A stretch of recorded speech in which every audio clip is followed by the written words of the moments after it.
Hello and welcome to Iskan IAS. The power of an apology. इस editorial के अंदर writer माफ़ी मांगने के क्या फ़ायदे हैं और उससे क्या फ़ायदा हो सकता है अगर आपको अपनी गलती का एहसास हो और आप माफ़ी मांगते हैं, तो उससे रिलेटेड ये एडिटोरियल है. चलिए हम लोग इसको पढ़ते हैं. Apologies by countries for past mistakes. माफ़ी याचिकाएँ उन देशों के द्वारा उनकी भूतकाल में किए गए गलतियों के लिए कैन इम्प्रूव सुधार सकती है दो पक्षीय रिश्तों को एंड हेल्प पीपल और मदद कर सकती है लोगों की रिकॉन्साइल विद द पास्ट कि वो समझौता कर लें अपने. इन मई जर्मनी ऑफिशियली अपोलोजाइज. मई के महीने में जर्मनी ने ऑफिशियली माफ़ी मांगी नमीबिया से नरसंहार के लिए जो इन्होंने हिरोरो और नामा के लोगों का किया था 1904 और 1908 के बीच में, और इसे माना कि ये एक जेनोसाइड था. पहली बार ऐसा माना. अराउंड द सेम टाइम, ठीक उसी समय फ्रांस के प्रेसिडेंट इमानुएल मैक्रोन ने भी कहा कि रवांडा में रवांडा के बारे में कहा कि जो पहचाना, उन्होंने रिकॉग्नाइज़ किया कि उनके देश का भूमिका रही थी रवांडन जेनोसाइड में, यानी जो रवांडा में नरसंहार किया गया था, मास्कर किया गया था, बहुत बड़ी संख्या में लोगों को मारा गया था.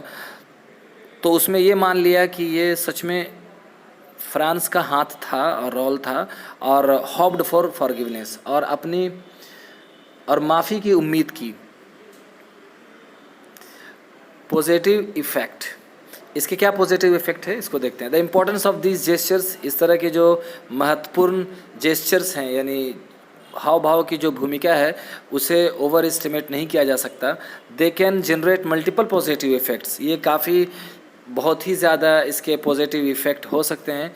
अपार्ट फ्रॉम स्ट्रेंथिंग, एक तो रिलेशन मजबूत होगा उन कंट्रीज़ के बीच में जो जो इन्वॉल्व थी.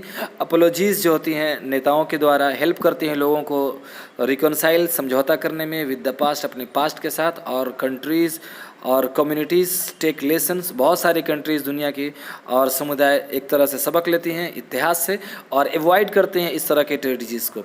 मोस्ट इम्पॉर्टेंटली, और बहुत ही महत्वपूर्ण बात यह है कि दे प्रोवाइड सम सोलेस. ये सारे के सारे इस तरह के अपोलॉजीज़ क्या करती हैं, सुलैस देती हैं, मतलब तसल्ली देती हैं उन विक्टिम्स के डिसेंडेंट्स को, यानी उनके वंशज को. They give them a sense of justice. और ये इस तरह की अपोलॉजीज़ जो हैं उनको देती हैं सेंस ऑफ जस्टिस, इंसाफ का एक भाव प्रकट कराती हैं, और एंड रेक्टिट्यूड, और ईमानदारी और सच्चाई का एहसास दिलाती है. मतलब उनको लगता है कि दुनिया के अंदर अभी भी सच्चाई मौजूद है और उनको इंसाफ मिल गया अगर कोई उनसे माफ़ी भी मांग लेता है तो. There were many public debates. बहुत सारे पब्लिक डिबेट छिड़ गई अपोलॉजी के बाद. जब जर्मनी ने अपोलॉजी मांगा तो बहुत सारी डिबेट छिड़ गई रिगार्डिंग रिपेरेशन, कि उनको मुआवजा मिलना चाहिए.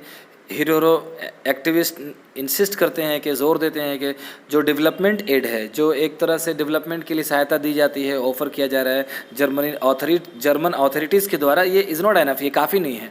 And is generic in nature. और ये बहुत ही सामान्य बात है कि आप अपनी डेवलपमेंट वहाँ पे कर रहे हैं तो उसमें भी आपका कुछ ना कुछ फ़ायदा है. अकॉर्डिंग टू देम, उनके अनुसार, the descendants of the genocides victim, जो वंशज हैं जेनोसाइड्स विक्टिम्स के, यानी जिनका नरसंहार किया गया था, उन विक्टिम के जो डिसेंडेंट हैं, should receive a tangible compensation. तो कम से कम उनको मिलना चाहिए ऐसा जो दिखने वाला मुआवजा हो. मतलब जैसे primarily in the form of land property, उन्हें लैंड यानी ज़मीन जो प्रॉपर्टी है वो मिलनी चाहिए, खास करके वो property that had been taken away by the German coloniser, जो जर्मन कॉलोनाइजर के द्वारा ले ली गई थी. This is a complex issue. ये तो काफ़ी जटिल बात है, वेयर बाय कि जिससे it is difficult to find. ये म्यूचुअली बहुत मुश्किल हो जाएगा कि एक स्वीकार कंप्रोमाइज़ हो जाए, दोनों तरफ से स्वीकार हो ऐसी compromise. What is the right price to pay for genocide. Genocide की सच में क्या कीमत होगी. मतलब अगर बहुत से एथनिक, एक तरह से पूरी जाति को ख़त्म कर दिया गया हो और पूरे एथनिक ग्रुप को मार डाला गया हो और फिर उसकी कीमत दी जाए तो उसकी क्या हो सकती है. Is a rhetorical question. सच में ये अलंकारिक सवाल है. Unlike Germany and France, Germany और फ्रांस ने तो माफ़ी मांगा, लेकिन अनलाइक जर्मनी और फ्रांस, यानी फ्रांस और जर्मनी को फॉलो नहीं करते हुए तुर्की, यानी इन सब को तुर्की फॉलो नहीं करता है. अनलाइक जर्मनी एंड फ्रांस, यानी फ्रांस और जर्मनी की तरह नहीं, Turkey has been in constant denial. तो टर्की जो क्या रहा है, यानी टर्की जो कंट्री है वो हमेशा कॉन्स्टेंट डेनियल रहा, मतलब लगातार वो इनकार करता रहा है आर्मीनियन जेनोसाइड का। यानी आर्मीनिया में टर्की ने जेनोसाइड किया था ड्यूरिंग वर्ल्ड वॉर फर्स्ट, तो उसका वो इनकार करता रहा है, मतलब वो ना तो माफ़ी मांगना तो दरकिनार, वो स्वीकार ही नहीं करता कि वो जेनोसाइड भी था। इन अप्रैल 2021 यानी अप्रैल 2021 के अंदर Turkish president went as far, यानी टर्किश के जो प्रेसिडेंट हैं वो यहाँ तक आलोचना करते हुए पहुँच गए, मतलब उन्होंने हद ही कर दी, क्या कि आलोचना कर दी न्यूली इलेक्टेड अमेरिकन प्रेसिडेंट जो बाइडन के द्वारा जो पहचाना गया उस जेनोसाइड को। मतलब न्यूली इलेक्टेड अमेरिकन प्रेसिडेंट जो बाइडन, यानी जो अमेरिका के नए प्रेसिडेंट सिलेक्ट हुए थे, उन्होंने ये स्वीकार कर लिया कि आर्मेनिया में जो हुआ था वो एक तरह से जेनोसाइड था। तो इस बात पे टर्की के जो प्रेसिडेंट हैं वो went as far as condemning the recognition. इसे मतलब ये कि जो इन्होंने एक जेनोसाइड कहा उसकी आलोचना की कि आपने जेनोसाइड क्यों कहा। दिस स्ट्रेन बायलैटरल रिलेशन, इसने खराब कर दिया दो पक्षीय रिश्तों को टर्की और यूएसए के बीच। इवन फर्दर आगे और भी अपेरेंटली जाहिर सी बात है कि ओवर आर्चिंग इमेज, जो एक बहुत ही महत्वपूर्ण इमेज है मिस्टर एर्दोगान की, वो एक स्ट्रॉन्ग मैन की तरह है, मतलब एक मजबूत आदमी की तरह है। वो मजबूत आदमी का जो महत्वपूर्ण इमेज है डज नॉट गो वेल, मतलब वो उनको इजाज़त नहीं देता या उन्हें अच्छा नहीं लगता कि वो इस तरह की कोई भी अपोलॉजी मांगे, और ख़ास करके ऑन द इंटरनेशनल स्टेज, अंतर्राष्ट्रीय स्टेज पे। There is enough evidence that, हालांकि बहुत ही ज़्यादा इनफ एविडेंस है, मतलब काफ़ी सबूत है कि the killing of 1.5 million Armenian Ottoman empire में, मतलब ओटोमन एम्पायर के दौरान 1.5 मिलियन लोगों की हत्या की गई थी during world war first was Indeed genocide. वो एक तरह से जेनोसाइड था, मतलब इसके बहुत सारे सबूत मिलते हैं।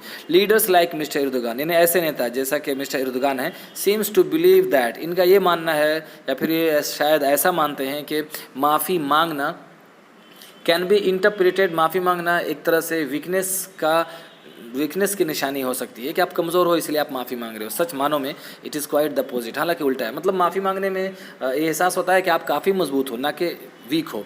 द कैनेडियन प्राइम मिनिस्टर जो हैं जस्टिन ट्रूडो नाम है इनका, हैज़ अ प्रोपेंसिटी, इनकी जो प्रवृत्ति है, इनका झुकाव है अपोलॉजीज़ की ओर, मतलब ये माफ़ी मांगते रहते हैं। अकॉर्डिंग टू हिम, उनके अनुसार apologies for things in the past, यानी माफ़ी मांगना उन सब चीज़ों के लिए जो कि पास्ट में हुई थी वो सब इंपॉर्टेंट है। टू मेक श्योर दैट, इस बात को सुनिश्चित करने के लिए कि वी एक्चुअली अंडरस्टैंड, कि हम सच में समझते हैं और जानते हैं, and share and do not repeat, और शेयर करते हैं और do not repeat those mistakes, कि हम लोग इस गलती को कभी दोबारा, इस तरह की गलती को दोबारा नहीं करेंगे। इन 2016 में मिस्टर ट्रूडो ने अपोलोजाइज किया before the descendants of passengers of the Komagata Maru ship, यानी कुमागाटा मारू शिप थी, उनके पैसेंजर के वंशज के से माफ़ी मांगी। किस बात के लिए?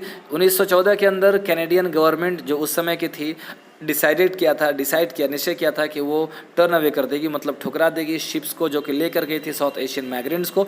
मोस्टली उसमें सिक्स थे। शिप वाज फोर्स, शिप्स को मजबूर किया गया वापस आने के लिए इंडिया, अपने घर होम। द ब्रिटिश होम, जब वो बैक होम यानी वो जब घर आए तो द ब्रिटिश ने यहाँ जो उस समय अंग्रेज़ों की क्या सरकार थी यहाँ पे, तो ब्रिटिश सस्पेक्टेड द पैसेंजर्स, तो उन सब पैसेंजर्स को समझ लिया एक रिवोल्यूशनरीज, क्रांतिकारी, और उन पे हमला शुरू कर दिया। Many passengers were shot dead, बहुत सारे पैसेंजर मारे गए। इन 2018 में मिस्टर ट्रूडो ने अपोलोजाइज किया for his country's role in turning away a ship, यानी अपोलोजाइज़ किया कि उनके देश का ये रोल था कि ठुकरा दिया शिप्स को, जो कि 900 जेविश रिफ्यूजी को लेकर जा रही थी। वो नाजी के प्रताड़ना से परेशान होकर वो सब भाग रहे थे। इस तरह के अपोलॉजीज़ रिक्वायर करेज, हिम्मत की ज़रूरत पड़ती है, गुडविल एक अच्छी इच्छा की ज़रूरत पड़ती है, मोहब्बत और ह्यूमिलिटी विनम्रता की ज़रूरत है। यानी ऐसे हर कोई नहीं कर सकता, यानी वही कर सकता है जिसको काफ़ी करेज हो, गुडविल हो, कंपेशन हो, ह्यूमिलिटी हो, विनम्रता हो। It is not an easy task to apologies, माफ़ी मांगना कोई आसान काम नहीं होता, खास करके गिवन दैट, यानी इस बात की सच्चाई को मानते हुए कि one has to do so far events, यानी उसके लिए माफ़ी मांगना है जो कभी घटा था, दैट टूक प्लेस डिकेट्स, जो कि घटा था डिकेट्स अगो, मतलब कितने दशक पहले, और इवन अ सेंचुरी अगो, यानी उस गलती के लिए माफ़ी मांगना तो काफ़ी मुश्किल हो सकता है जो कि बहुत साल पहले घटा हो, सेंचुरीज उन्होंने ना करके उनके बाप दादा ने या वंशज या फिर ऊपर के गवर्नमेंट ने किया हो, तो उसके लिए माफ़ी मांगना थोड़ा सा काफ़ी मुश्किल हो जाता है। इन such of moral compass arguably, मतलब एक तरह से नैतिक कंपास जो कि सही दिशा दे सके, उसको सर्च में क्या किया जा सकता है। आर्ग्यूबली, बहस के तौर पे, sense of humility is rear phenomenon, कि जो विनम्रता जो है ना, विनम्रता का एहसास ये एक रियर फेनोमिनन है, मतलब सबके पास नहीं होता कि वो विनम्र हो जाए। इन कंटेम्प्रेरी जियो पॉलिटिक्स, खास करके आज के इस तरह के पॉलिटिक्स में, वी आर विटनेसिंग, आज जो हम लोग देख रहे हैं, री इमर्जेंस ऑफ पॉलिटिकल लीडर्स, ऐसे ऐसे पॉलिटिकल लीडर्स फ्रॉम जैसे कि from the Nicaragua to Myanmar, अभी जो निकारागुआ और म्यांमार के जो नेता हैं, इस तरह के नेता who are ready to resort, जो किसी भी तरह के साधन को अपनाने के लिए तैयार हैं in order to remain in power में रहने के लिए। इन दिस इन्वायरमेंट, इस इन्वायरमेंट में अपोलोजेटिक वॉइसेज, अगर कोई माफ़ी में की आवाज़ आती है, बिकम इवन मोर प्रीशियस, तो ये और भी कीमती हो जाती है।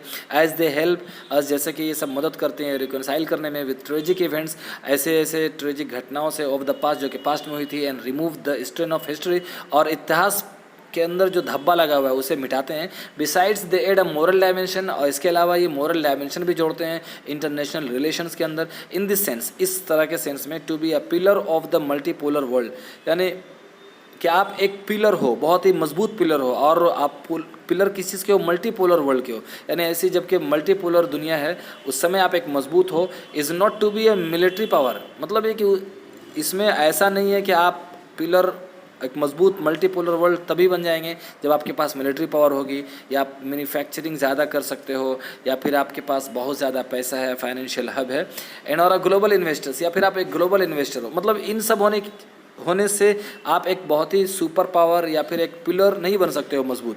कब बन सकते हो? कंट्रीज दैट स्ट्राइव, यानी वो सारे देश जो कि कोशिश करते हैं कि वो एक ग्लोबल लीडरशिप निभाएं, मतलब दुनिया के नेता बने, should be able to provide, तो उन्हें अवश्य होना चाहिए कि वो दें मोरल लीडरशिप एज वेल, मतलब एक नैतिक नेतागिरी भी करें तो ज़्यादा अच्छी है, नैतिक नेतागिरी करें।